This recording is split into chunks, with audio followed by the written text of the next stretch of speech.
The poor 7-year-old girl refused to sell her coin for a fortune and made the millionaire do the unthinkable at the last moment. The rain pounded mercilessly against the windshield as 10-year-old Emily Anderson pressed her face against the cold glass of her father's Tesla, watching emergency lights paint the wet asphalt in alternating red and blue. Her small hands clutched her mother's silver locket, the same one Sarah Anderson had placed around her daughter's neck just hours earlier, before heading out to Emily's piano recital. "I'll be there in the front row, sweetie," her mother had promised that morning, adjusting Emily's white bow with gentle hands. "Just look for my smile when you feel nervous." But Sarah never made it to the recital. Instead, she lay trapped in her crumpled car on Maple Drive, where a drunk driver had run a red light. Emily could see her father, Mark Anderson, arguing with the paramedics, his usually pristine suit soaked through, his commanding voice breaking as he demanded answers. Through the chaos of sirens and shouting, Emily caught fragments of adult conversation: immediate surgery, critical condition. Not much time. The last words Emily would ever hear from her mother came as a whisper when they finally let her approach the ambulance. "My brave girl. Remember, love is always worth more than gold." Sarah's trembling hand brushed Emily's cheek, leaving behind a trace of warmth that would haunt the little girl's dreams for years to come. Thank you for reading our heartfelt stories. Your support through subscribing helps us continue sharing these meaningful narratives that touch hearts and inspire change. Each subscription empowers us to craft more stories that celebrate family bonds, human resilience, and the enduring power of love. Join our community today. Before tragedy cast its shadow, Emily Anderson's world sparkled with the kind of joy only a cherished child could know. The sprawling Anderson estate in Greenwich, Connecticut, with its manicured gardens and sun-drenched rooms, bore witness to countless moments of pure happiness between mother and daughter. Sarah Anderson, with her infectious laugh and boundless creativity, had transformed every corner of their home into a canvas for imagination. Emily's earliest memories were painted in vibrant colors. Weekend mornings spent baking chocolate chip cookies in their grand kitchen, where Sarah would intentionally dust flour on her nose to make Emily giggle. The library, with its towering shelves, became their secret kingdom where Sarah would bring characters to life through dramatic readings, her voice changing for each personality until Emily dissolved into fits of laughter. Sarah, a former concert pianist, had instilled in Emily a profound love for music. Their prized possession was the gleaming Steinway grand piano in the conservatory, where mother and daughter would spend hours playing duets. Sarah never pushed, but rather nurtured Emily's natural inclination toward music, celebrating every small achievement with genuine enthusiasm. Music, Sarah would say, is the language of the heart when words fail us. The bond between them went beyond typical mother-daughter relationships. Sarah had an uncanny ability to sense Emily's moods, offering comfort before tears could fall or sharing in excitement before words were spoken. She attended every school event, science fair, and piano recital, her proud smile a constant beacon of support. In the evenings, they had a sacred ritual of stargazing from the garden terrace, wrapped in blankets, sharing secrets and dreams. Mark Anderson, though often absent due to his growing business empire, would occasionally join their adventures, his stern businessman facade melting away in the warmth of their family moments. Those rare days when all three were together were treasured like precious jewels in Emily's memory. Sarah had a way of drawing Mark out of his corporate shell, reminding him of the simple joys that money couldn't buy. The Anderson household staff adored Emily, charmed by her politeness and infectious enthusiasm. The girl inherited her mother's gift for making everyone feel special, from the gardener to the cook. Sarah had taught her that true character showed in how one treated everyone, regardless of their position. This lesson shaped Emily's interactions with her peers at the prestigious Greenwich Academy, where she became known for her kindness and inclusivity. However, even in these golden days, there were subtle signs of the storms to come. Mark's absences grew longer, his phone calls home shorter. Sarah would sometimes pause at the window of his empty study, a whisper of worry crossing her face before she turned back to Emily with a bright smile. The business dinners and social obligations began consuming more of their family time, leaving gaps in their once perfect routine. Emily noticed the quiet tensions, the muffled late-night discussions between her parents, her father's increasing preoccupation with work calls during family meals, the way her mother's smile would falter when another family vacation was postponed. Yet Sarah worked tirelessly to maintain their bubble of happiness, filling any emptiness with extra love and attention. The last summer before the accident was particularly magical, as if Sarah sensed the need to create as many memories as possible. They traveled to France, where they spent weeks exploring Paris and the countryside. Sarah taught Emily to paint watercolors of the Eiffel Tower, and they sampled pastries from every patisserie they could find. Mark joined them for the final week, and for those precious days, they were the family they were meant to be. In retrospect, these memories would become both a blessing and a curse for Emily, a reminder of everything she had lost and everything she longed to recapture. The echoes of laughter in empty halls, the sheet music still marked with her mother's notations, the half-finished watercolor set on the terrace, all preserved exactly as they were on that fateful day when Sarah left for Emily's piano recital. Promising to return with a surprise celebration for her daughter's perfect performance.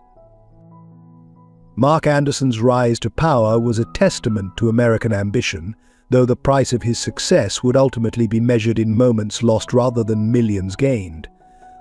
From humble beginnings in a middle-class Boston suburb, he had built Anderson Global Enterprises into a Fortune 500 company through sheer determination and ruthless focus.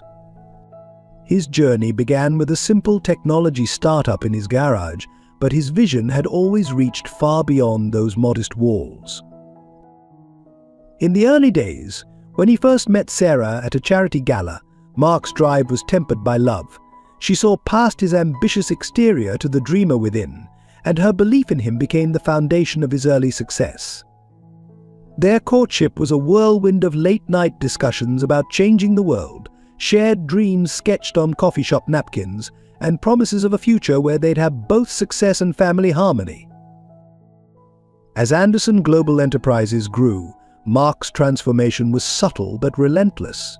Board meetings replaced dinner dates, international calls interrupted bedtime stories, and his once warm eyes increasingly reflected the cold glow of computer screens.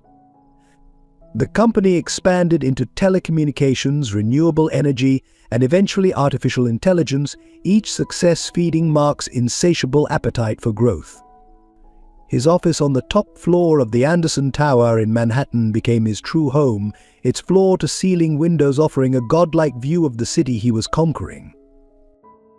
Sarah watched as the man she married gradually disappeared behind layers of corporate armor. She understood ambition. Her own career as a concert pianist had taught her about dedication, but Mark's obsession was different. It consumed him like a slow-burning fire, turning every conversation into a business opportunity, every relationship into a potential transaction. Even their wedding anniversary became another networking event, with Sarah playing the piano for business associates while Mark closed deals in the corner. The birth of Emily briefly brought back glimpses of the old Mark.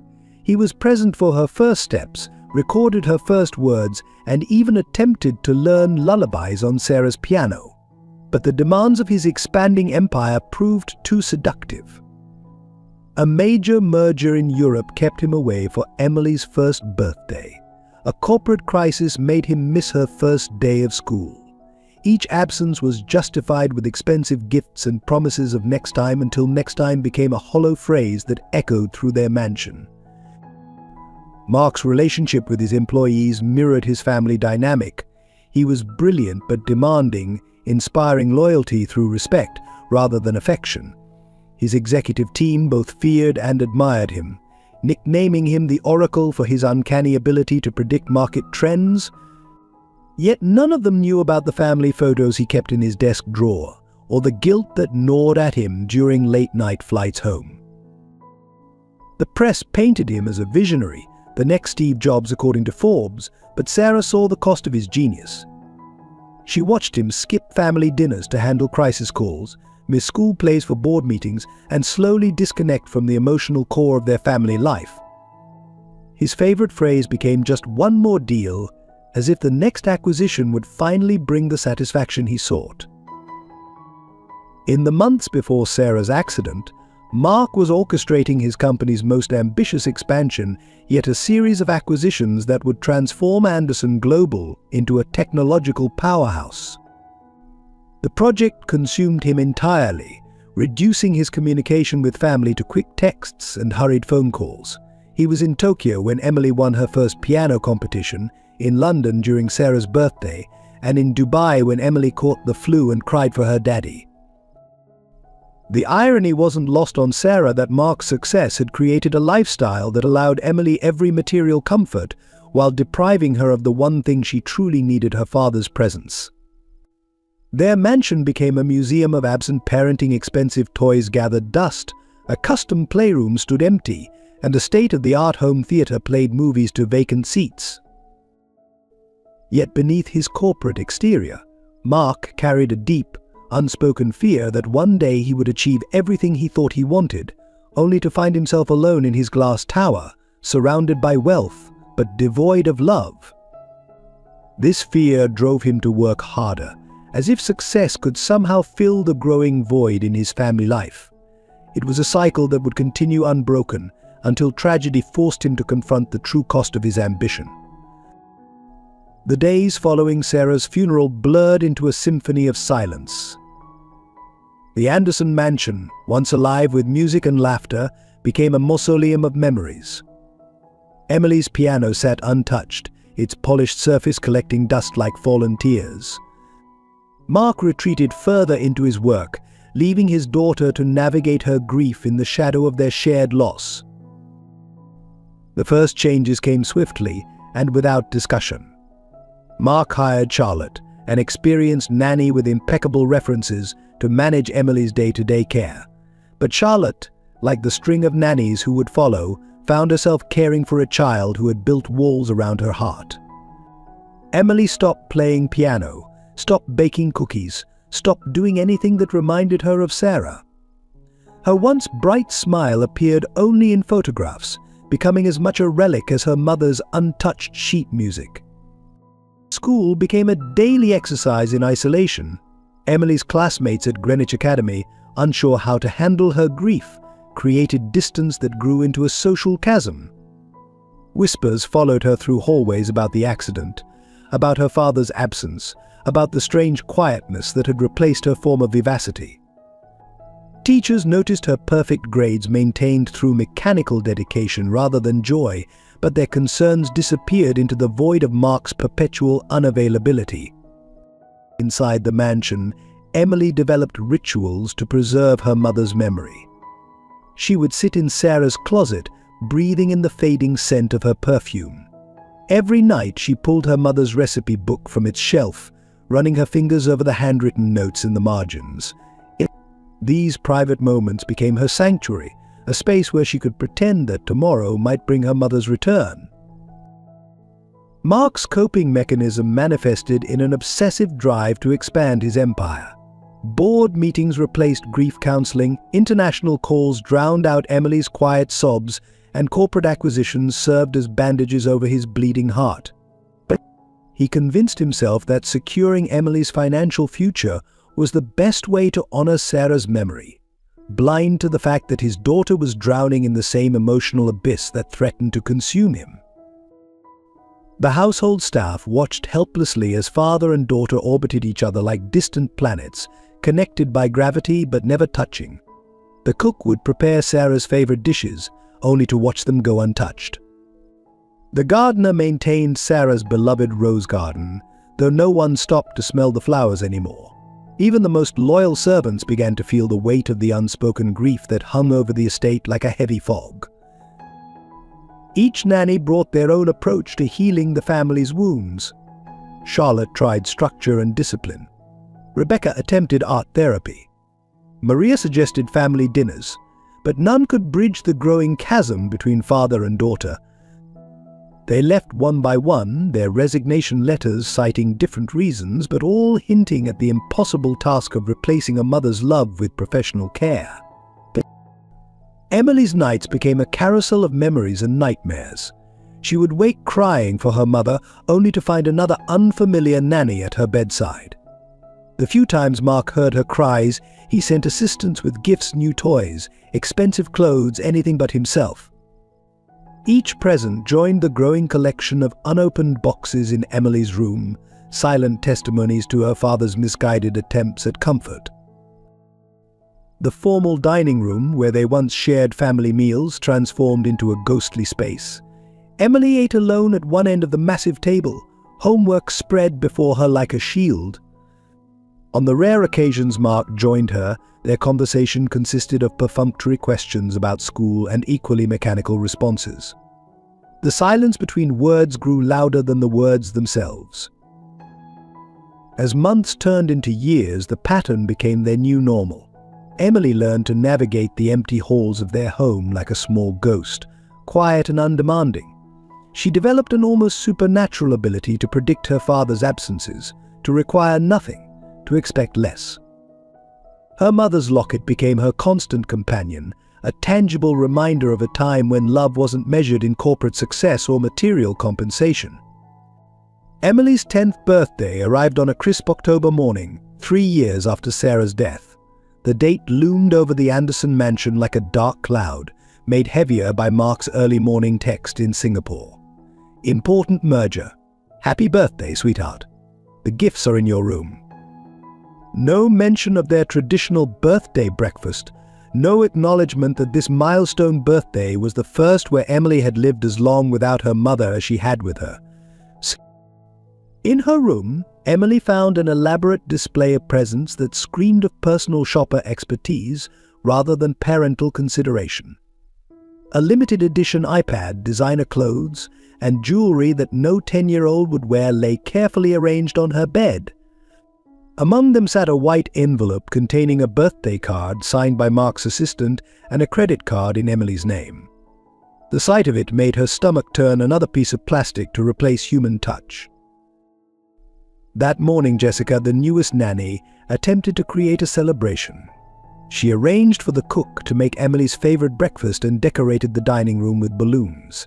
But halfway through the quiet meal, Jessica received an urgent call. Her own mother had been hospitalized. Emily watched with a strange sense of déjà vu as another caregiver rushed out of her life, promises of return floating in the air, like the slowly deflating balloons. At school, the day unfolded with cruel precision. During morning assembly, Madison Wheeler, once Emily's closest friend, distributed invitations to her own birthday party that weekend. Emily sat alone, watching as envelopes passed from hand to hand, deliberately skipping her desk. During lunch, she overheard Madison telling others, "My mom says it's bad luck to invite Emily. Everything she touches turns sad." The breaking point came during music class. The teacher, unaware of Emily's history, assigned the students to perform pieces that inspired them. When Emily's turn came, she sat at the piano for the first time in 3 years. Her fingers touched the keys, and suddenly her mother's voice echoed in her memory. Music is the language of the heart. When words fail us, the first notes of Beethoven's Für Elise, the last piece she had practiced with Sarah, filled the room. She made it through 16 bars before the weight of memory crushed her. Her hands trembled, then froze. The music stopped abruptly, replaced by the sound of her classmates' whispers. Emily ran from the room, tears blurring her vision, and found herself in the school's empty chapel. There, surrounded by stained glass shadows, she pulled out her mother's locket and opened it for the first time since the funeral. Inside, she found a tiny folded note in Sarah's handwriting. "My dearest Emily, remember that the greatest wealth lies not in what we have, but in whom we love. Your heart is your true treasure." The words, preserved like a time capsule, broke something inside her. Years of carefully contained grief burst forth in deep, racking sobs that echoed through the chapel's empty pews. Hours passed before anyone found her. The school secretary, alarmed by her absence from afternoon classes, discovered Emily curled up beneath a window, clutching the locket. Multiple calls to Mark's office went unanswered. His assistant finally responded, explaining that Mr. Anderson was in meetings that couldn't be disturbed. The secretary's face, reflected in the stained glass, showed a mixture of pity and resignation that Emily was growing too familiar with. That evening, Emily returned to an empty house. Jessica had left a note explaining her resignation. Her mother's condition required her full attention. The cook had prepared dinner and left it warming in the oven. The pile of birthday presents remained untouched on her bed, mocking her with their material abundance and emotional poverty. Standing in her father's study, surrounded by photographs of corporate achievements and financial milestones, Emily made a decision. If money was the only language her father understood, then perhaps it was time to speak in terms he would comprehend. She picked up a pen and began to write, not knowing that her words would set in motion a chain of events that would either heal their broken family or shatter it completely. Emily's first letter was simple, written on pink stationery her mother had given her years ago. "Dear Daddy," it began, "I miss you. Could we have dinner together tonight?" She slipped it under his office door, heart pounding with hope. That evening she sat at the dining table until the cook gently suggested she eat before her food got cold. The letter lay unopened where she had left it. Undeterred, Emily began a campaign of written words. Each morning she wrote a new letter, sharing fragments of her life that her father missed. She told him about the A she earned on her history test, about the robin that built a nest outside her window, about how she still remembered the way he used to throw her in the air when she was little. Each letter was a bridge extending across the chasm between them, though none seemed to reach the other side. The letters evolved as weeks passed. Emily started including drawing sketches of them as a family, of the piano gathering dust, of her mother's empty chair at the dinner table. She wrote about her classmates' birthday parties that she wasn't invited to, about the nights she woke up crying, about how she practiced smiling in the mirror so people would stop treating her like she was broken. These letters found homes in various places: his briefcase, his morning newspaper, even tucked into his suit jacket pockets. Mark's assistant, Linda, noticed the letters accumulating on his desk. Sometimes she saw him pick them up, his hand hovering over the seal before placing them in his drawer, unopened. Other times, caught in the whirlwind of corporate demands, he would sweep them into his briefcase along with contract papers, where they remained forgotten. Linda began keeping a secret collection of the unopened letters, unable to bear throwing away such precious attempts at connection. As months passed, Emily's letters grew more sophisticated. She learned to fold them into origami shapes: cranes for hope, hearts for love, boats for the family vacations they never took anymore. She left these paper sculptures on his desk, each containing messages that became increasingly honest and raw. "Sometimes I pretend you're on a long business trip to the moon." Unread, because that seems like a better reason for why you never have time for me than being in the same house but still so far away. The turning point in Emily's letter-writing campaign came when she overheard Mark on the phone discussing $1 million deal. That night she wrote her first business proposal. Using terms she had learned from eavesdropping on his calls, she created a formal document requesting investment in family futures and allocation of paternal resources. She even included a hand-drawn graph showing the declining rates of father-daughter interaction over the past 3 years. Each subsequent letter became more businesslike. Emily studied his corporate reports. Learning phrases like return on investment and strategic planning, she wrote proposals for Project Family Dinner and Operation Weekend together, complete with bullet points and projected outcomes. These letters reflected a child's understanding of the corporate world, heartbreaking in their attempt to speak a language that might finally reach her father. The letters continued through another Christmas spent with the household staff, through another New Year's Eve when Mark called to say he was stuck in Dubai, through another spring when the gardens bloomed without Sarah to tend them.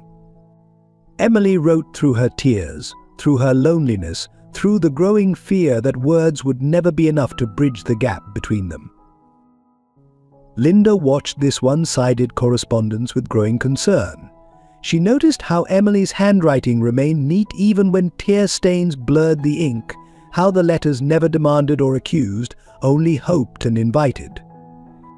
Sometimes she would find Emily in the hallway, waiting to see if her father would emerge from his study, having read her latest message. The sight of the little girl's eager face turning to disappointment became harder to bear with each passing day. On the anniversary of Sarah's death, Emily wrote her most honest letter yet. Dear Daddy.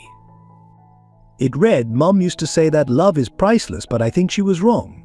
Love must have a price, because you've chosen everything else over it. I just wish I knew how much it would cost to buy back the daddy I used to have.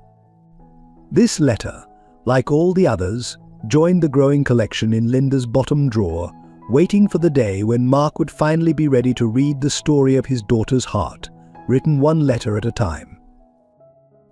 After months of unanswered letters, Emily sat in her father's empty study one Sunday afternoon, surrounded by the ghosts of her failed attempts at connection. The wall of business awards caught her attention, particularly a recent headline framed on his desk: Mark Anderson, the man who never says no to a good deal. In that moment, something shifted in Emily's understanding of her father's world, and a new strategy began to form. For the next week, Emily immersed herself in studying her father's business documents. She carefully observed how proposals were formatted, noting the specific language that seemed to catch his attention. Linda, touched by the girl's determination, secretly helped by explaining basic business terms. Emily learned about return on investment, strategic partnerships, and value propositions, concepts far beyond her years, yet crucial to her plan. The preparation was meticulous. Emily created drafts after drafts, each version getting closer to the perfect business tone. She noticed how her father's most important documents were always printed on cream-colored paper with the company letterhead. But late one night, while the household slept, she snuck into his study and borrowed a few sheets, carefully counting so he wouldn't notice their absence. Using her best cursive handwriting, Emily crafted what she called the daddy-daughter deal. She structured it like a formal business proposal, complete with sections for executive summary, proposed terms, and expected outcomes. The letter began, Dear Mr. Anderson, I am writing to propose a strategic investment opportunity in the future of Anderson Family Enterprises. But the heart of the proposal was simple yet profound. Current market research indicates that father-daughter relationships appreciate in value over time, while missed opportunities represent permanent losses to the portfolio. She included a hand-drawn chart showing the declining metrics of family happiness since her mother's passing, alongside projected growth potential if her father would invest just one day of his time. Emily carefully placed financial equivalents on priceless moments. The cost of one bedtime story equals approximately 1/8 of your hourly consulting rate. A full day of father-daughter activities represents less than 0.001% of Anderson Global's daily revenue. The numbers were probably wrong, but she hoped the message would resonate in her father's language of profits and losses. The most crucial part of her strategy was the delivery method. Emily had noticed that her father only gave his full attention to documents marked urgent and confidential in red ink. She borrowed Linda's stamp set and carefully marked her proposal with both designations. Then she slipped it into the middle of his morning briefing papers, the one stack she knew he read thoroughly every day. In a moment of inspiration, Emily added a personal touch that bridged the business and emotional worlds. She attached a small photograph of herself at the piano with her mother, writing beneath it, Previous investment performance indicates strong returns in family happiness. See Exhibit A. Historical data suggests optimal results when portfolio includes daily parental involvement. The final paragraph was her masterstroke. I am prepared to offer comprehensive payment terms for your investment of time. Currency options include hugs, homemade cookies using grandma's recipe, piano performances, and genuine smiles. Current market value priceless. Terms are negotiable. and I am open to a trial period to demonstrate potential returns." Emily signed the document with both her full name and a tiny heart, a small rebellion against pure business formality. Then she added a postscript that would later prove to be the key that unlocked her father's frozen heart. "P.S. Mom always said time was more valuable than money. I saved 3 years of allowance to buy 1 day of yours. What's your price, Daddy?" That evening, Emily carefully placed the proposal in her father's briefcase, positioning it between the quarterly reports and merger documents. She had calculated everything perfectly. The proposal would reach his desk during his 7 a.m. review of daily papers. As she closed the briefcase, her mother's locket felt warm against her chest, and for the first time in years, Emily sensed that maybe, just maybe, the language of business could translate into the language of love. The morning sun had barely crept over Manhattan's skyline when Mark Anderson began his daily ritual of reviewing documents in his corner office. Coffee in hand, he methodically sorted through the papers, his mind already racing with merger strategies and market projections. When he reached Emily's proposal, the familiar cream-colored paper didn't immediately register as unusual. The urgent and confidential stamps caught his attention first, triggering his practiced response of heightened focus. But as he read the opening lines, something shifted in his carefully ordered world. His coffee grew cold, forgotten, as he read and reread the carefully crafted words of his 10-year-old daughter.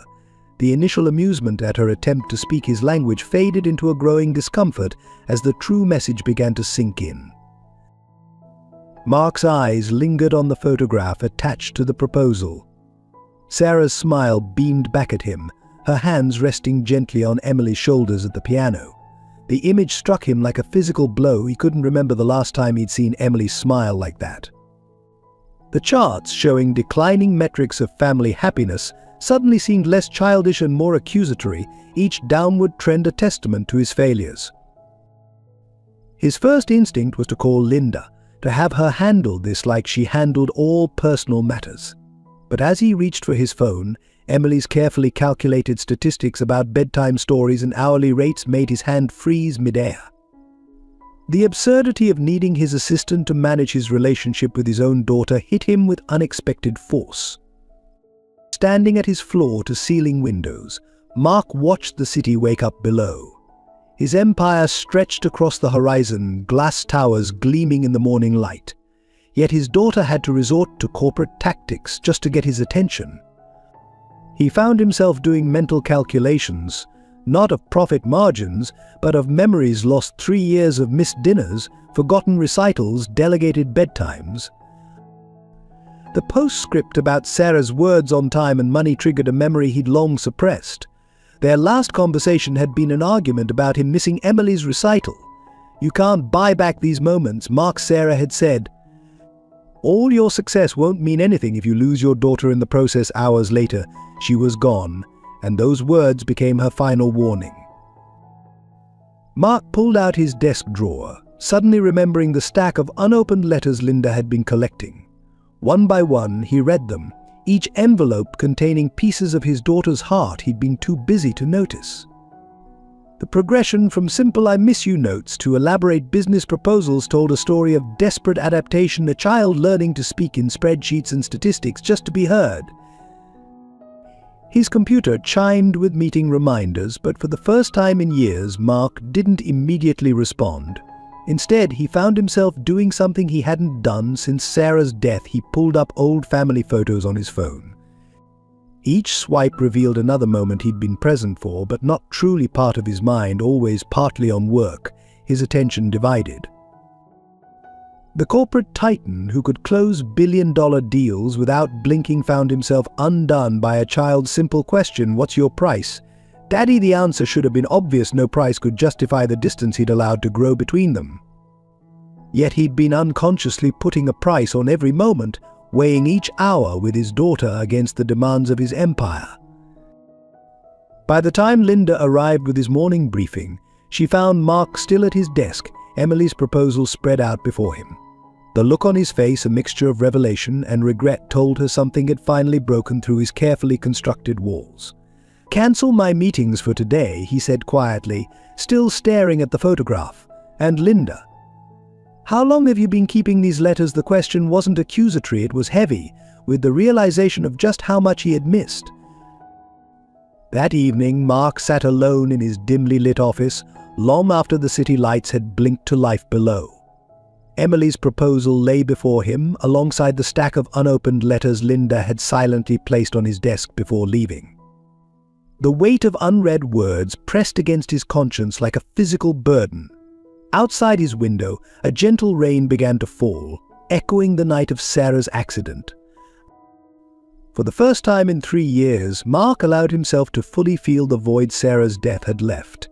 He picked up Emily's earliest letters, dating back months, each one a testament to his daughter's unwavering hope. The progression was heartbreaking, from simple crayon drawings to increasingly sophisticated attempts to speak his language of business and profit. His daughter had been forced to become a negotiator just to reach her own father. In the quiet of his office, Mark began a painful inventory of his choices. He pulled up his calendar from the past year, counting the days Mark WFH worked from home that had really meant working behind his study's closed door. He found photographs of Emily's school events, expertly documented by various nannies, where his absence was conspicuous. Each piece of evidence built a case against him that no corporate lawyer could defend. A sudden thunderclap made him jump, triggering another memory: Emily, age 4, running to his arms during storms. Now he realized with crushing clarity she probably faced her fears alone, or worse, sought comfort from paid caregivers. The thought of his daughter growing up thinking she needed to purchase his attention made his chest tight with shame. Mark found himself drawn to the office's small conference room, where Sarah had once surprised him with Emily for an impromptu lunch. The room still held a framed photo from that day Emily perched on his lap, both of them laughing as Sarah attempted to teach them origami with corporate documents. He hadn't set foot in that room since her death, scheduling all meetings in the main conference center instead. Returning to his desk, Mark began to read every letter chronologically, forcing himself to face the full impact of his neglect. Emily's words painted a picture of crushing loneliness masked by remarkable resilience. She wrote about maintaining perfect grades to make it easier for you to love me, about practicing piano alone, because Mum said music keeps people together even when they're apart, about keeping quiet during thunderstorms, because big girls don't bother busy daddies. The final straw came when he reached a letter dated the previous Christmas. Emily had written about overhearing him decline a holiday charity event because time is money. She'd enclosed a carefully counted pile of her allowance money, asking if it was enough to buy some Christmas morning time. The bills were still crisp, paper clipped to the letter, a child's attempt to purchase what should have been freely given. In that moment, Mark Anderson, the man known for his strategic brilliance, realized he'd been executing the wrong business plan all along. He'd been investing everything in an empire that meant nothing without someone to share it with. His daughter had been offering the most valuable merger possible, the reunification of their broken family, and he'd been too blind to see it. With hands that usually signed million-dollar contracts, Mark reached for a piece of paper. He began to draft a different kind of document: his resignation as CEO of Anderson Global Enterprises. He would remain chairman of the board but step down from daily operations. The company would survive. His relationship with Emily might not if he waited any longer. As midnight approached, Mark made his way home for the first time in weeks before darkness fell. The mansion was quiet except for the distant sound of classical music, Emily practicing piano alone again. Standing outside her door, listening to the hesitant notes of Fur Elise, Mark made a silent promise to Sarah and himself: starting tomorrow, he would begin the most important negotiation of his life, earning back his daughter's trust, no matter the cost. The next morning, Emily found an envelope on her breakfast plate, marked urgent response to project proposal, in her father's distinctive handwriting. Inside was a formally typed document on Anderson Global letterhead, titled "Counter Offer to Daddy-Daughter Investment Opportunity." Her hands trembled as she opened it, hardly daring to believe her father had actually read her proposal. Mark watched from the doorway as Emily's eyes scanned the document, her expression shifting from surprise to confusion to cautious hope. His counter-offer was comprehensive. In response to your proposed investment of 1 day, I am prepared to make a long-term commitment of restructuring Anderson Family Enterprises. Effective immediately, I propose the following terms: minimum 3 dinners per week together. Mandatory weekend family time, attendance at all school events, and reinstatement of holiday celebrations. The document continued with detailed performance metrics, but that brought tears to Emily's eyes. Daily bedtime stories, non-transferable, non-negotiable, monthly father-daughter adventure days, Emily's choice of activity, weekly piano lessons together, acknowledging significant skills gap on father's part, and immediate cessation of all nanny services, except for emergencies. Each item was carefully worded to show he had read and remembered every letter she had written. At the bottom of the page, Mark had added a personal note: additional terms, 1 father-daughter dance in the living room every Sunday morning. Just like we used to. 1 genuine conversation every day about anything except business. 1 official do-nothing day per month where we stay in pajamas and break all the rules Mom used to let us break. Emily looked up to find her father standing beside her, not in his usual business suit but wearing jeans and the silly cooking apron Sarah had given him years ago. I accept your payment terms, he said softly, but I need to amend the price. Instead of your allowance, I'd like to pay you with every minute I've got left, with every laugh we've missed, with every hug I should have given. For a moment, neither moved. Then Emily launched herself into his arms with such force that they both nearly fell. Mark held her tightly, realizing how long it had been since he'd really hugged his daughter. He could feel her tears soaking through his shirt, matching his own that fell silently into her hair. When they finally pulled apart, Mark presented a second envelope. Inside was his official resignation letter as CEO, already submitted to the board. I've decided to downsize my corporate responsibilities, he explained, using the business terms she'd grown accustomed to. It turns out I've been neglecting my most important venture capital, you. Emily studied the resignation letter with wide eyes. But Daddy, you don't have to quit. I just wanted some time together. Mark shook his head, cupping her face in his hands. I'm not quitting, sweetheart. I'm investing in what matters most. Besides, he added with a smile, I hear there's an opening for a piano student, and I'd like to apply for the position. Their first official act under the new agreement was to make breakfast together a disaster of burnt toast and spilled orange juice that ended with both of them laughing harder than they had in years. As they sat among the chaos of their failed culinary attempt, Emily pulled out her mother's old recipe book. Mom always said cooking together makes a house feel like home, she said quietly. Mark wrapped an arm around her shoulders, looking at Sarah's handwriting with new eyes. She was right about everything, wasn't she? He said softly. Especially about time being more valuable than money. Emily leaned into him, and together they began planning their first official do-nothing day while the morning sun streamed through the windows, warming the kitchen that was finally starting to feel like home again. The morning of their first official day together dawned with awkward uncertainty.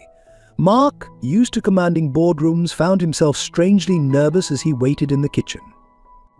He'd woken early, determined to make Emily's favorite pancakes, a recipe he'd had to Google, realizing with shame he couldn't remember what his daughter liked for breakfast. Emily appeared in the doorway, still in her pajamas, clutching her mother's locket. She hesitated, caught between childhood habits of staying quiet and invisible and the new promise of connection. The kitchen bore evidence of Mark's culinary attempts. Flour dusted the counters, eggshells littered the sink, and something that might have been pancake batter sat in lumpy protest in a bowl. I thought we could make breakfast together, Mark offered, painfully aware of how foreign his presence in their kitchen must seem. Emily nodded, moving cautiously to his side. Her small hands reached for Sarah's recipe book, opening it to a well-worn page marked with chocolate stains and loving notes in her mother's handwriting. Mom always said the secret is to add vanilla, she said softly, her first real contribution to their new beginning. As they worked together, the initial stiffness began to melt. Emily corrected her father's whisking technique with growing confidence, while Mark shared stories about his own childhood breakfast disasters. When the first pancake ended up stuck to the ceiling in a failed flipping attempt, Emily's startled laugh echoed through the kitchen, a sound so precious that Mark nearly burned the next 3 pancakes just listening to it. The conversation stumbled along like a newborn foal finding its legs. Mark caught himself several times starting to check his phone, phantom vibrations from a device he'd purposefully left in his study. Emily would occasionally fall into her habit of silent efficiency, before remembering she was allowed, encouraged even to make noise, to make mistakes, to be a child again. Their breakfast spread looked nothing like the Instagram-worthy meals their cook usually prepared. The pancakes were oddly shaped, some burned, others barely cooked, but they were made together. When Emily arranged them into smiley faces on their plates, Mark felt a pang of recognition. Sarah used to do the same thing. Do you remember, Emily began hesitantly, rearranging her maple syrup pools, when Mom used to make pancake art? Mark nodded, throat tight. She once made an entire solar system, Emily continued, growing bolder. Jupiter was really hard because she had to swirl different batters together for the first time in years. They found themselves sharing memories of Sarah without the crushing weight of loss overwhelming the joy of remembrance.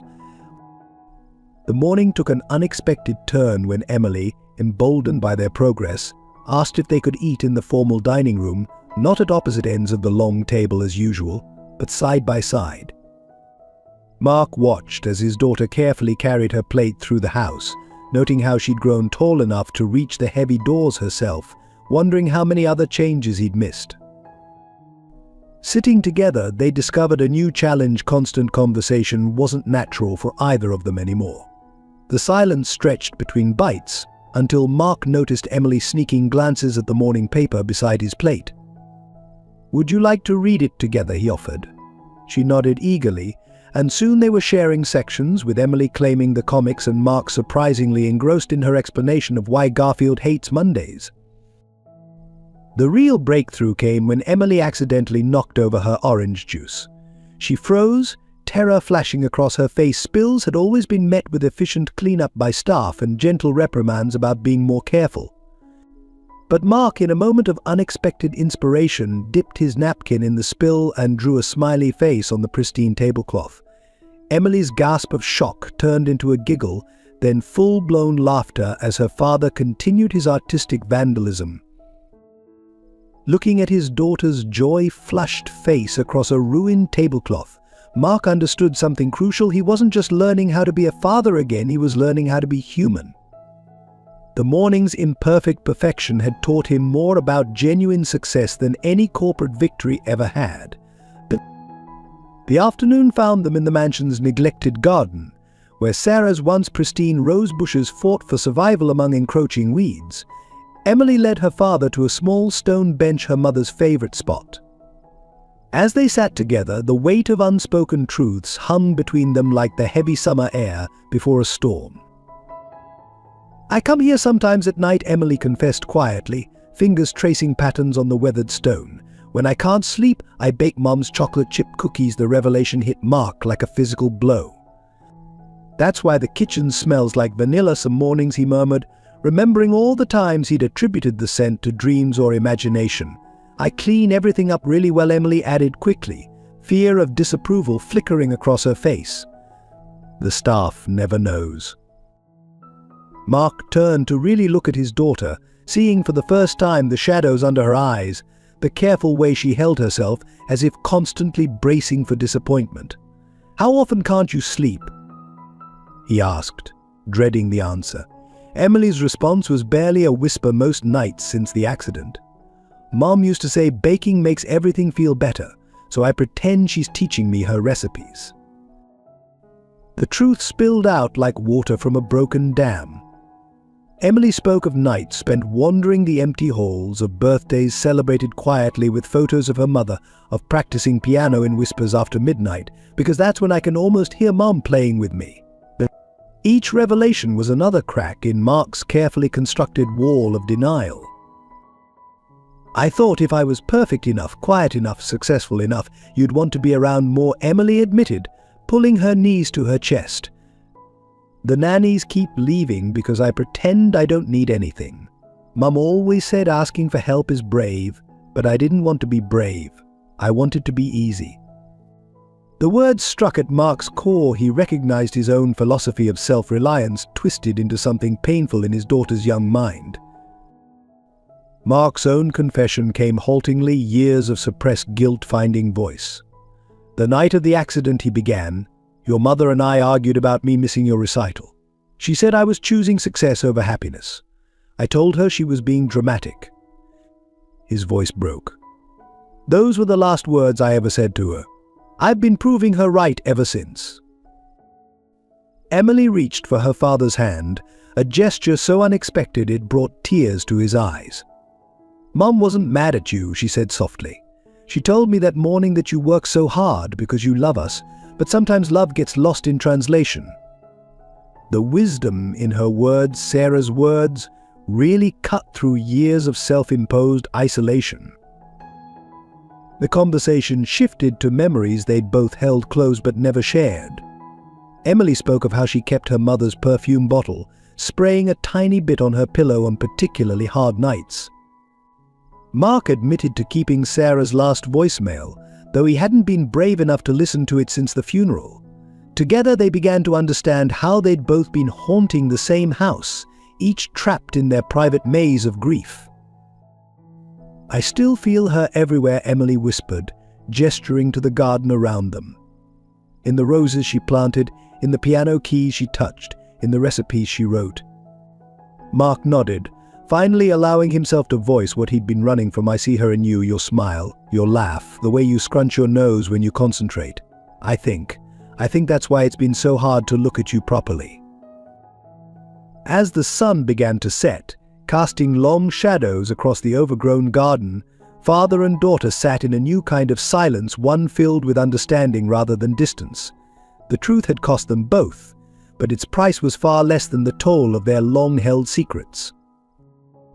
As evening approached, Emily led her father to the conservatory where the grand piano stood silent, its polished surface reflecting the last rays of sunlight. Mark noticed how she moved with the same graceful confidence Sarah had possessed in this room.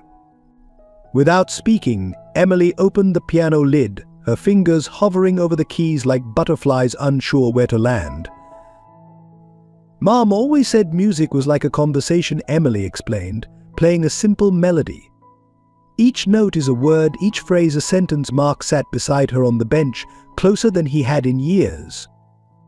The piano still held traces of Sarah's presence, sheet music in her handwriting, a half-empty cup of tea on the windowsill that no one had dared to move. Emily began to play for Elise, the piece she'd abandoned in music class. This time, her fingers moved with purpose, each note carrying the weight of memory and new hope. Mark watched in amazement as his daughter transformed before his eyes, channeling her mother's spirit through the music. When she faltered at the same passage that had broken her before, he instinctively placed his hand on her shoulder, a gesture that would have been unthinkable just days ago. "Would you like to learn?" Emily asked suddenly, scooting over on the bench. Mark hesitated, remembering how Sarah had tried to teach him years ago, his corporate mindset always rushing through the lessons. "I'm not very musical," he admitted. Emily's response came with a hint of her mother's teasing smile. "That's okay. Mom said patience is more important than talent." They started with simple scales, Emily guiding her father's stiff fingers across the keys. Mark found himself laughing at his own clumsiness, while Emily played the role of teacher with gentle authority. Mom would do this, she demonstrated, adjusting his wrist position. The physical contact, once so awkward between them, began to feel natural. As darkness fell outside, they moved from scales to a simple duet. Emily played the melody while Mark managed a basic accompaniment, their music halting and imperfect, but genuinely shared. When they finished, the final notes lingering in the air, neither moved to leave. The silence between them had transformed from a wall into a bridge. "I found your letters," Mark said finally, his voice soft in the dimness. "All of them. I'm sorry I made you write so many before I finally heard you." Emily leaned against his shoulder, a gesture that felt both foreign and familiar. "I'll keep writing them," she promised. "But maybe now they can be about happy things instead of wishes." Their conversation drifted to practical matters: how to rearrange Mark's schedule, which activities they could share, what traditions they wanted to revive. Each suggestion became a small brick in rebuilding their relationship. When Emily mentioned wanting to restore her mother's rose garden, Mark surprised them both by suggesting they do it together, learning as they went, just as they were doing with the piano. The evening ended with a decision to make their piano lessons a weekly ritual. "But you have to practice," Emily insisted, adopting her mother's stern teacher voice. "No cancelling for business calls." Mark held up his hand in a solemn pledge. "I promise, though your mother would probably laugh herself silly seeing me attempt Mozart."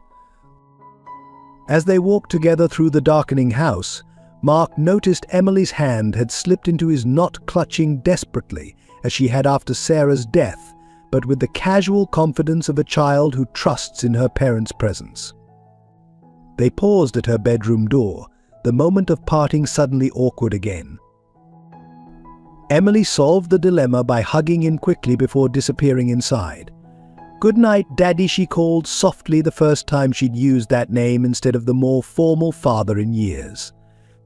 Mark stood for a moment, hand resting on her door, realizing that building bridges wasn't just about grand gestures. Sometimes it was about small steps, taken together toward a future that honored the past without being trapped by it. The discovery happened by accident one Sunday morning, 3 weeks into their new routine. Mark was searching for Emily to begin their weekly piano lesson when he noticed a thin streak of light coming from behind the heavy tapestry in the mansion's east wing. Curious, he pushed aside the fabric to find a door left slightly ajar, one he'd never noticed in all his years of living in the house. Inside, he found himself in what had once been Sarah's private study, transformed by Emily into a shrine of remembrance. The walls were covered with newspaper clippings about Anderson Global's successes, arranged chronologically like a timeline of his absences. Each article was annotated in Emily's careful handwriting: "Daddy's big deal in Tokyo, missed my science fair, and new merger announcement, Christmas in Dubai." But it was the center of the room that stopped his heart. An easel held a massive canvas, clearly the work of years rather than days.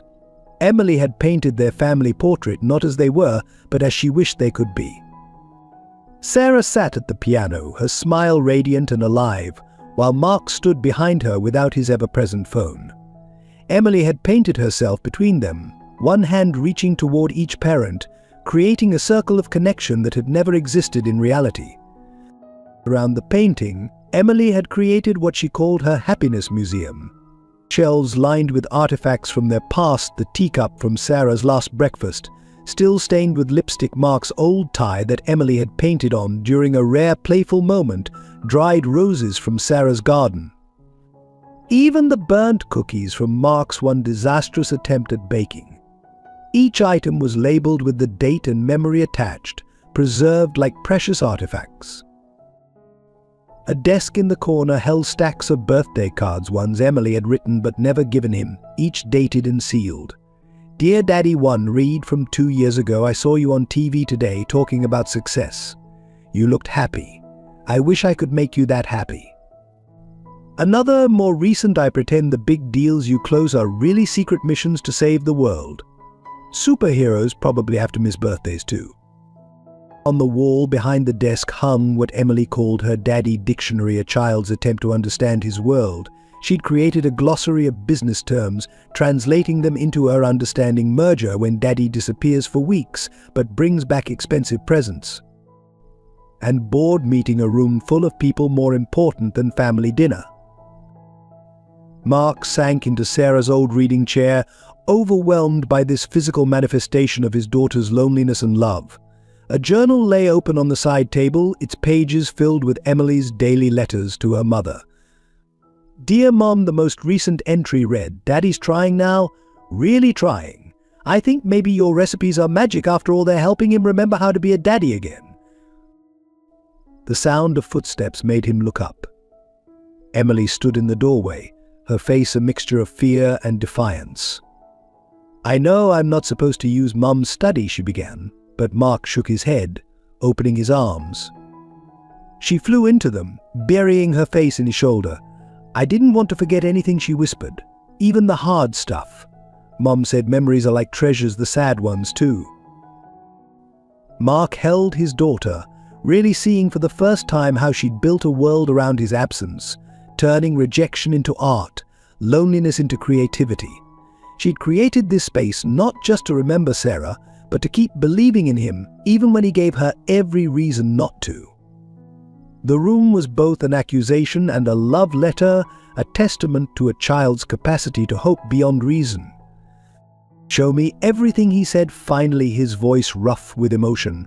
"Tell me about each memory, every picture, all the cards I should have received." Emily looked up, searching his face for signs of the old dismissal. Finding none, she took his hand and began the tour of her secret world, starting with her latest addition, a calendar marking their new traditions, each shared moment highlighted like a victory. Mark sat in Sarah's old reading chair, surrounded by the evidence of his failures made beautiful by his daughter's hope.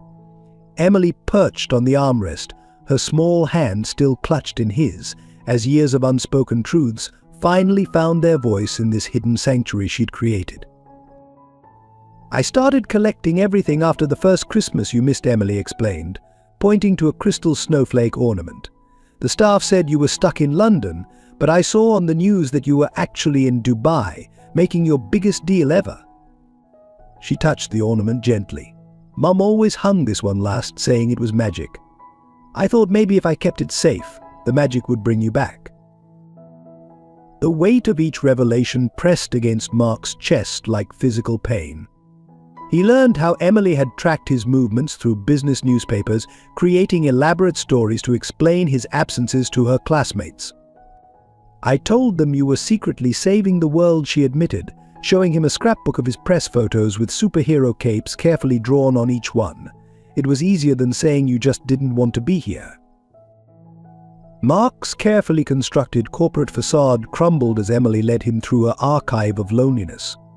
The birthday cards she'd written but never given him. The newspaper clippings annotated with missed recitals and school plays. The calendar where she'd marked each time he'd chosen work over family, not in anger but in an attempt to understand his choices. "I thought if I understood business better, you might want to talk to me more," Emily said, showing him her attempts to learn corporate terminology. "Sometimes I practiced boardroom presentations in front of Mum's picture." She pointed to a stack of handmade business cards. "Emily Anderson, junior executive of Daddy's Time." The breaking point came when Emily showed him her happiness investment portfolio, a child's ledger tracking moments of joy against moments of absence. "Mum said happiness was the best investment," she explained, "so I started keeping track like you do with stocks." The pages showed a steady decline in family happiness assets after Sarah's death, with occasional spikes of hope whenever Mark had made brief appearances in her life. Unable to contain his grief any longer, Mark broke down. Years of suppressed emotion poured out as he held his daughter, apologizing through tears for every missed moment, every chosen meeting, every time he'd put his empire before her heart. "I thought I was building a legacy for you," he sobbed. "I never realized I was losing you in the process." Emily's response shattered the last of his defenses. "Daddy, I never wanted the legacy. I just wanted you." She pulled out a worn photograph of the three of them, taken at their last family vacation before Sarah's death. "Mum said you work so hard because you love us so much, but sometimes love gets lost in translation. She said we had to be patient while you remembered how to speak love instead of business." In that moment, surrounded by the physical manifestation of his daughter's unwavering faith, Mark finally understood the true cost of his success. Every deal he'd closed, every merger he'd orchestrated, every dollar he'd earned, none of it could buy back the moments captured in this room. But Emily, with her mother's wisdom and her own boundless capacity for love, had kept space for him in her heart, waiting for him to find his way back. "I want to learn your language now," he said, finally, wiping his eyes. Not the business proposals or formal letters, but the real one, the language of father and daughter. Emily smiled through her own tears, reaching for her latest project, a handmade book titled Teaching Daddy to Be Daddy Again, a Beginner's Guide. Together, they spent hours in that secret room, beginning the painful but healing process of truth-telling. Every artifact held a story, every memento a chance for redemption. Mark listened as Emily shared the full extent of her loneliness, her fears, and most importantly, her enduring hope. In return, he opened up about his own grief, his guilt over Sarah's death, and his terror of failing as a father. The assembly hall of Greenwich Academy fell silent as Mark Anderson stepped onto the stage, a rare appearance that had already set the school's rumor mill churning. Emily sat in the front row, her heart pounding as her father adjusted the microphone. This wasn't the confident corporate titan who commanded boardrooms. This was a man whose hands trembled slightly as he unfolded a piece of paper covered in his daughter's handwriting. "3 weeks ago," he began, "my 10-year-old daughter taught me the meaning of true wealth." His voice carried through the hall, not with its usual authoritative resonance, but with a raw honesty that caught everyone's attention. "She offered to buy my time with her allowance money, because that was the only language she thought I understood." The silence deepened as Mark shared their story. He spoke about losing Sarah, about burying himself in work, about a little girl who'd written hundreds of letters trying to reach her father's heart. As he read excerpts from Emily's business proposal, scattered laughter turned to quiet sniffles. Parents in the audience shifted uncomfortably, recognizing pieces of themselves in his confession. Madison Wheeler, who had excluded Emily from her birthday party, watched wide-eyed as the mighty Mark Anderson described discovering his daughter's secret room. When he detailed the newspaper clippings and birthday cards, she wiped tears from her eyes, remembering her own words about Emily bringing bad luck. "My daughter never gave up on me," Mark continued, his voice breaking. "While I was building an empire, she was keeping our family's heart beating through her own quiet rituals, baking her mother's recipes at midnight, playing piano in whispers, creating art from absence." In the audience, teachers exchanged glances, finally understanding the shadows they'd seen in their quiet students' eyes. The moment that transformed the assembly came when Mark stepped down from the stage and walked to Emily's chair. Kneeling before her, he pulled out a contract not written on corporate letterhead, but on pink paper decorated with hearts. "I'm hereby transferring my most valuable assets," he announced, loud enough for everyone to hear, "from Anderson Global Enterprises to Anderson Family Holdings." Emily's hands shook as she accepted the document. Inside was a legally binding commitment to restructure his work schedule, prioritizing family time over business obligations. But more importantly, there was a father's promise to learn piano, to restore her mother's garden, to be present for every moment that mattered. The school principal, moved by the scene, shared how Emily had maintained perfect grades while carrying a burden no child should bear. She spoke of a student who never complained, who helped others despite her own pain, who played piano with a grace that echoed her mother's legacy. As the assembly ended, something extraordinary happened. Madison Wheeler approached Emily, tears streaming down her face, and hugged her. Other students followed, forming a circle of apology and acceptance. Parents came forward, some admitting their own struggles with work-life balance, others offering to join Mark's initiative to support children of busy executives. The local press, initially drawn by the business angle of Mark Anderson's reduced corporate role, found a different story. They captured the moment Emily and Mark played a simple duet on the school's piano, him stumbling through the basic parts she'd taught him, both laughing at his mistakes. The photo would later win a journalism award, not for its technical merit, but for capturing the exact moment a father remembered how to be a dad. That afternoon, Emily and Mark drove home in comfortable silence, the contract between them on the dashboard. As they passed Sarah's favorite park, Mark surprised Emily by pulling over. Together, they sat on a bench where Sarah used to read, watching children play as the autumn leaves fell around them. "Mum would be proud of us," Emily said softly, leaning against her father's shoulder. Mark wrapped his arm around her, remembering how Sarah had always believed in the power of second chances. "She always said love speaks louder than success," he replied. "I just needed a very smart little girl to translate that for me." The anniversary of Sarah's death arrived with the first frost of winter, coating her beloved rose garden in crystalline white. Despite their progress, the date cast a heavy shadow over the Anderson mansion. Mark found Emily standing in the kitchen before dawn, methodically mixing ingredients for her mother's chocolate chip cookies, her movements mechanical and distant.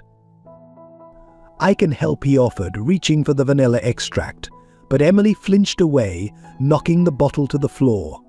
The sharp scent filled the air, triggering a cascade of memories. Mom always said 3 drops, not 2. She snapped, her voice carrying an edge he hadn't heard since their reconciliation. "You wouldn't know that, because you were never here when she baked." The morning unraveled from there. Every attempt at connection seemed to hit a raw nerve. Emily rejected breakfast, refused their usual piano practice, and retreated to her room with Sarah's photo album. Mark's gentle knocks went unanswered, each silence echoing with the weight of 3 years of neglect. The breaking point came when Linda called with an urgent business crisis.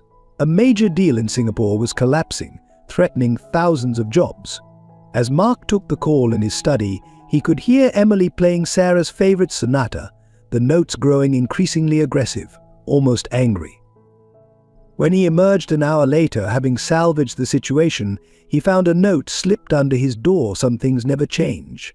Business still comes first." The words cut deeper because they weren't entirely true. He'd handled the crisis remotely instead of flying to Singapore as he would have before. But to Emily, any return to his business persona felt like a betrayal of their fragile new bond.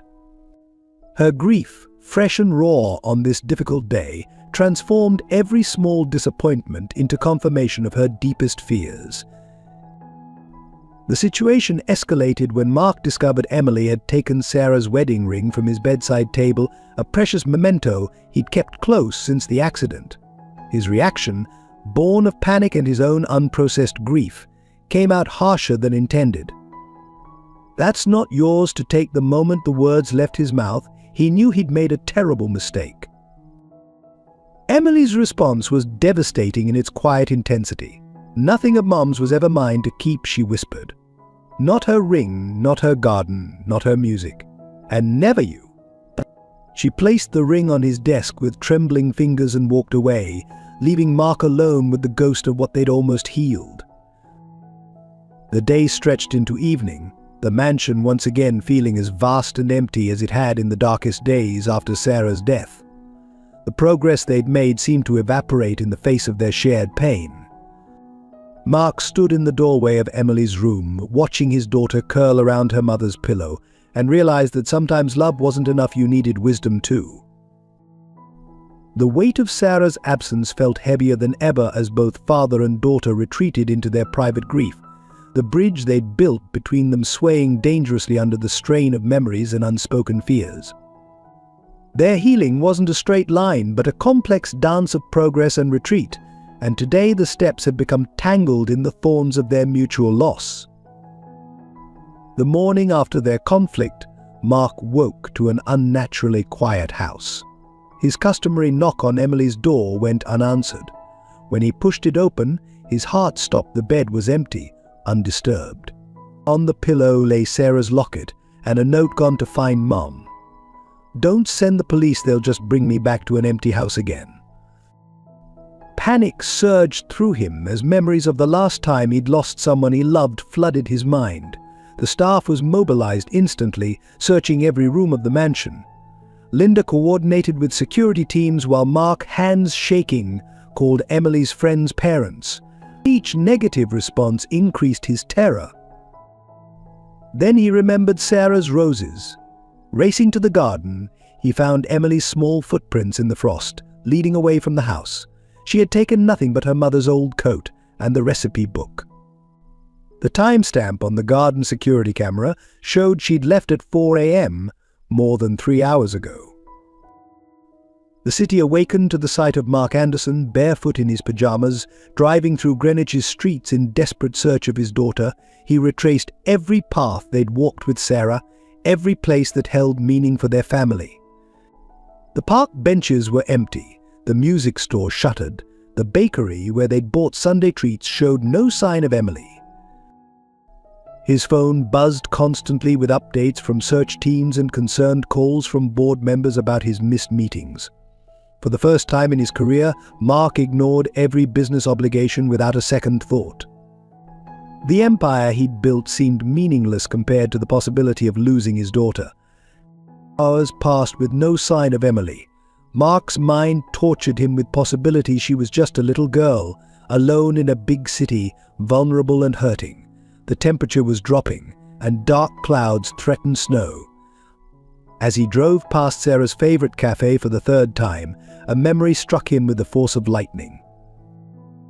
Sarah had once told him about a secret place she'd go when life became too overwhelming, a small chapel near the cemetery where her parents were buried.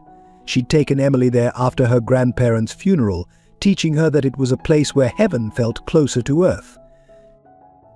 Mark's hands tightened on the steering wheel as he made a sharp turn toward the cemetery. The chapel's spire appeared through the gathering storm clouds, and his heart knew this was where Emily would go to find her mother. But as he parked haphazardly near the gates, fear gripped him. What if he was wrong? What if she'd never forgive him for yesterday? What if, like Sarah, she'd slipped away while he was too blind to see her pain? Racing through the iron gates, Mark saw a small figure huddled by Sarah's gravestone, her mother's coat pulled tight against the cold. Emily didn't look up as his footsteps crunched through the frost, but her voice carried clearly through the winter air. Mom said you'd find us eventually. She said you'd remember where love lives when you needed it most. Mark fell to his knees beside Emily at Sarah's grave, his bare feet numb from cold, his heart pounding with relief and terror. The marble headstone gleamed with frost, Sarah's name etched in eternal silence while their daughter sat cross-legged before it, her mother's recipe book open in her lap. "I've been talking to Mom," Emily said quietly, not looking at him. "About yesterday. About everything." Her fingers traced the words on the headstone as she continued. She used to say that sometimes hearts break so they can grow bigger when they heal.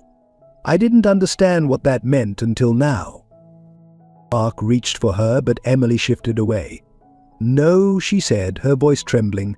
"I need to say this." She opened the recipe book to reveal pages of her own writing mixed with Sarah's recipes. "Every time you chose work over me, I came here and wrote to Mom about it. Every birthday, every school play, every night I waited for you to come tuck me in." The raw pain in her voice stripped away Mark's last defenses. "When you got angry about Mom's ring yesterday," Emily continued, "I realized something. You're not the only one who lost her, but you're the only one who got to keep her things, her memories, her last words. I just got silence and empty rooms and nannies who kept leaving." Tears froze on her cheeks as she finally turned to face him. "I thought if I was perfect enough, quiet enough, successful enough, you'd love me like you loved your work, but yesterday showed me that I'll always come second to your empire, just like Mom did." Mark felt something break inside him, not the controlled crack of corporate negotiations, but the complete shattering of his carefully constructed walls. "You're wrong," he whispered, pulling Emily into his arms despite her resistance. "You're so wrong, sweetheart. I didn't stay away because I loved work more. I stayed away because every time I looked at you, I saw your mother. Every smile, every laugh, every gesture reminded me of everything I lost, everything I failed to protect." Emily struggled briefly before collapsing against him, her small body racked with sobs. "But I needed you," she cried. "I needed my daddy more than you needed to hide from Mom's ghost." The truth of her words hung in the frozen air between them. Together, They sat in the shadow of Sarah's headstone, father and daughter finally facing the full depth of their shared loss. Mark held Emily as years of bottled grief poured out, his own tears falling into her hair. The recipe book lay forgotten in the frost, its pages a testament to all the words they'd never spoken, all the pain they'd tried to hide from each other. As the winter sun began to set, casting long shadows across the cemetery, Emily whispered the question that had haunted them both. "What do we do now, Daddy? How do we fix what's broken?" Mark looked at Sarah's name on the marble, remembering her final words about love being worth more than gold. "We start over," he said softly. "Not by forgetting, but by remembering together. Your mother would want us to build something new from the pieces of our broken hearts." That evening, as Mark helped Emily pack up Sarah's recipe book to take home, a small leather-bound journal slipped from between its pages. The book fell open to reveal Sarah's elegant handwriting, dated just weeks before the accident. Both father and daughter stared at this unexpected voice from the past, their breath creating small clouds in the cold air. "My dearest Emily and Mark," the first page read, "if you're reading this, then something has happened to me. I've been having dreams, the kind that wake you with their weight. So I'm writing this just in case, because there are things you both need to know." Emily's hands trembled as she held the journal, her father's arm steady around her shoulders. Sarah's words flowed across the pages like a final conversation. She wrote about watching Mark build his empire, understanding his drive but fearing its cost. "My love." She had written to him, "You think you're creating security, but wealth without warmth is just a gilded cage. Emily needs your presence more than your presence." The journal revealed Sarah's deeper fears and hopes. She'd seen the growing distance, recognized the patterns forming. "Sometimes I watch you both orbit each other like distant stars." She wrote, "Each afraid to pull too close, each longing for connection.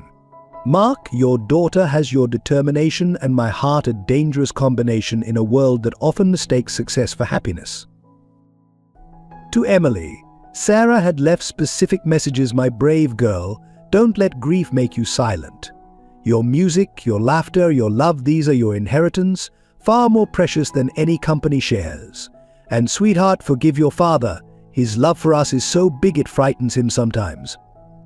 Makes him hide behind boardroom doors and business calls." The most startling revelation came near the end. Sarah had been planning to confront Mark about his workaholism, not in anger but in love. The night of the accident, she'd prepared his favorite meal, wanting to discuss scaling back his work hours to focus on family. The piano recital was meant to be part of her argument, showing him what he was missing. "If I'm not there to have this conversation," she wrote, "then this journal must speak for me. Mark, our daughter is writing you letters you never read, playing music you never hear, growing up in snapshots between your meetings. And Emily, my sweet girl, your father's heart is not made of spreadsheets and profit margins, it's just lost its way home." The final pages contained what Sarah called her last wishes, but they weren't about funeral arrangements or asset distribution. Instead, she'd written a list of hopes: family dinners without phones, Sunday morning pancakes, piano duets, even the messy ones, garden picnics, stargazing on the terrace. "These are the real treasures I want you to inherit." As darkness fell around them in the cemetery, Mark and Emily held each other, the journal between them like a bridge across their years of silence.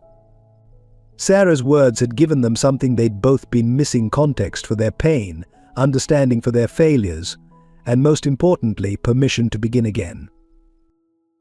"Mom knew," Emily whispered, touching the pages gently. "She knew we'd need these words someday." Mark nodded, remembering Sarah's uncanny ability to see through his corporate armor to the scared boy who still feared losing everything he loved. "She always knew us better than we knew ourselves," he said softly. Back at the mansion, Mark and Emily sat in Sarah's study, surrounded by the artifacts of Emily's secret museum, with the journal open between them.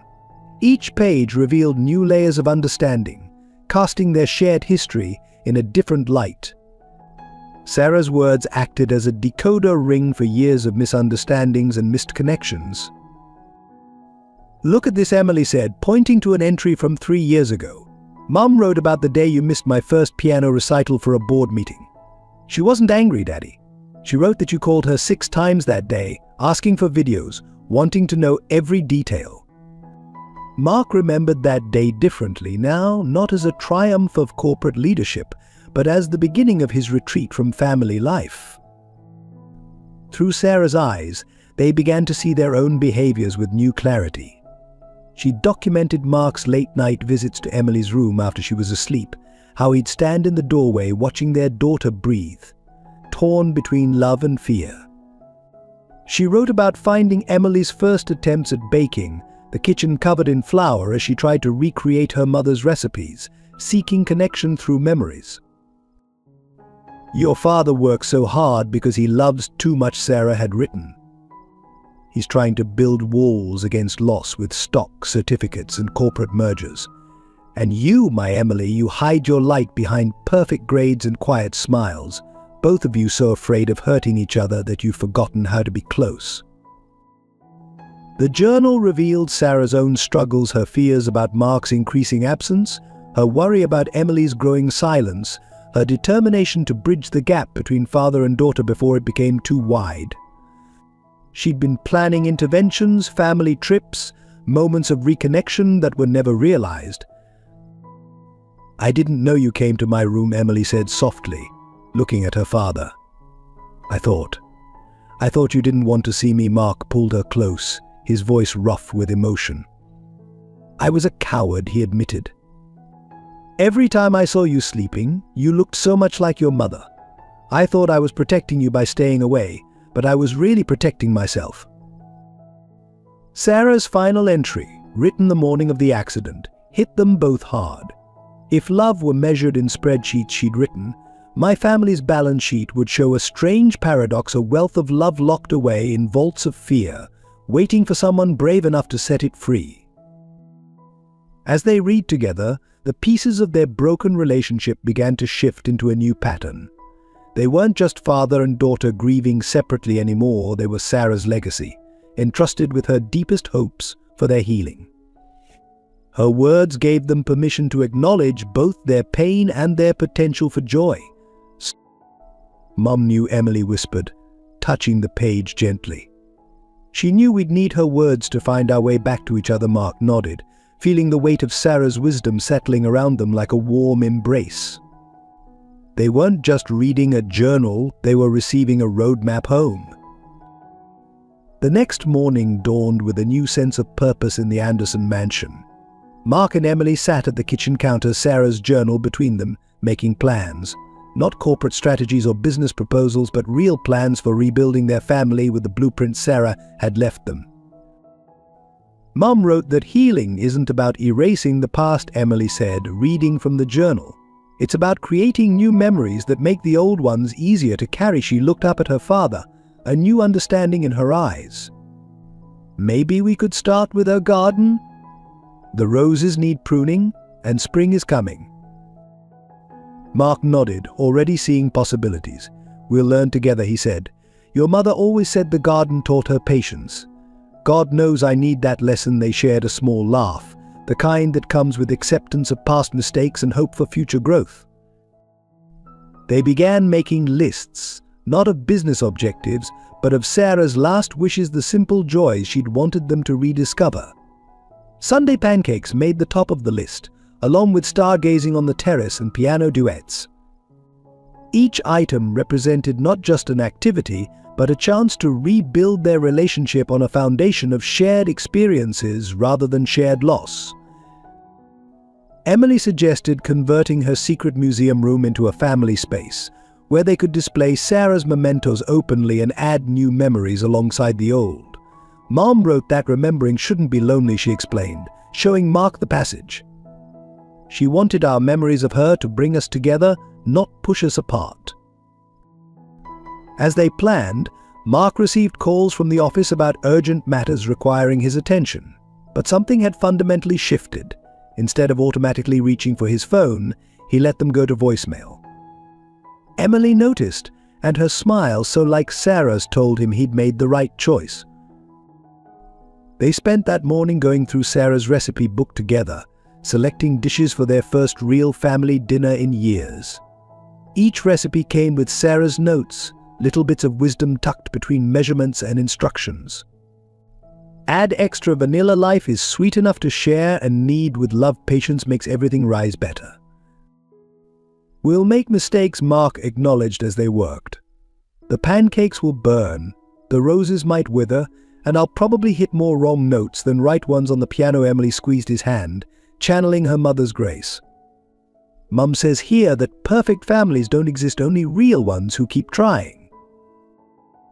The journal had given them more than memories. It had given them permission to be imperfect, to stumble, to learn, and most importantly, to do it all together.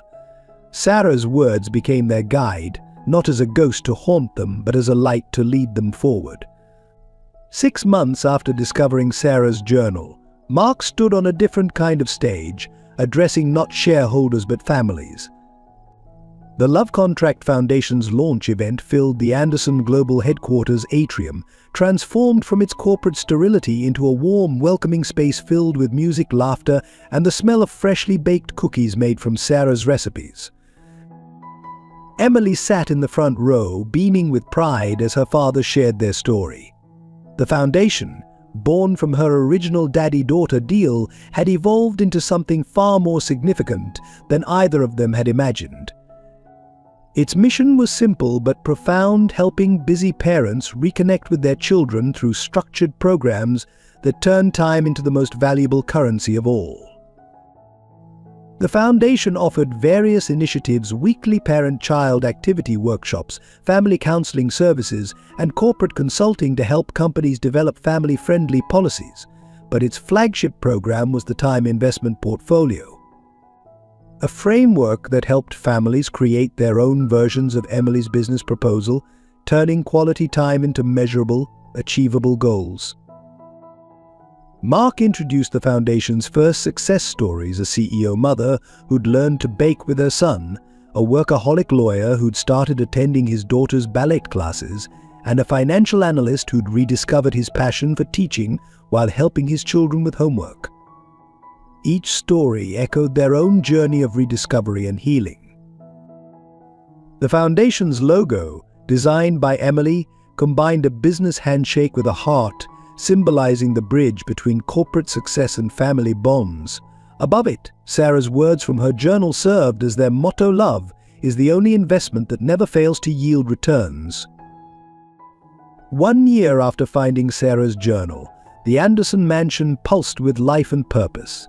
Every Sunday morning, the kitchen filled with the aroma of slightly burned pancakes. Mark still struggled with timing, but Emily declared that the imperfect ones tasted better anyway. Sarah's recipe book, now well worn and stained with new memories, held pride of place on the counter. The garden had bloomed again under their joint care. Though some roses grew crooked, others refused to flower. Each plant represented hours of father-daughter collaboration. They'd learned that gardening, like healing, required patience, persistence, and the courage to start over when things didn't grow as planned. Their piano duets had become a weekly ritual, evolving from simple scales to actual pieces.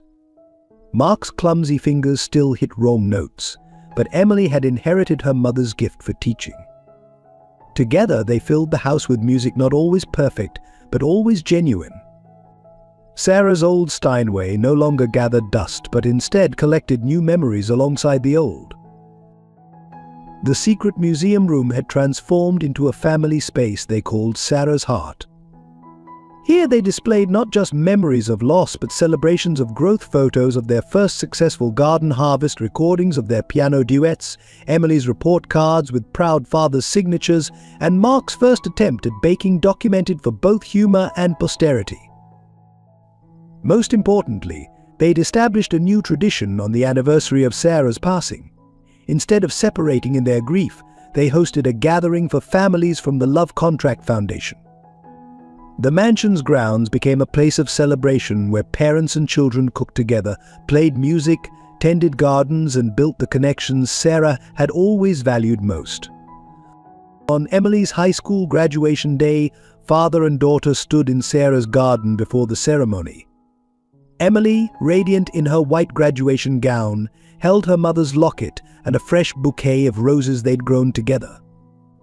Mark, no longer the distant corporate titan, but a father who had learned to balance success with love, adjusted her graduation cap, just as Sarah had once fixed Emily's hair bows. "Mom would be proud of us," Emily said, touching the roses. "Not just of the achievements, but of who we've become," Mark nodded, remembering Sarah's words from her journal about success being measured in moments rather than millions. The garden around them stood as testament to their journey. Some roses grew wild, others perfectly pruned, but all of them bloomed together. In Emily's valedictorian speech later that day, she spoke not of academic excellence or future ambitions, but of love's capacity to bridge any distance. She shared their story of a business proposal that rebuilt a family, of a mother's wisdom that transcended loss, and of a father and daughter who learned that true wealth couldn't be measured in dollars but in moments shared.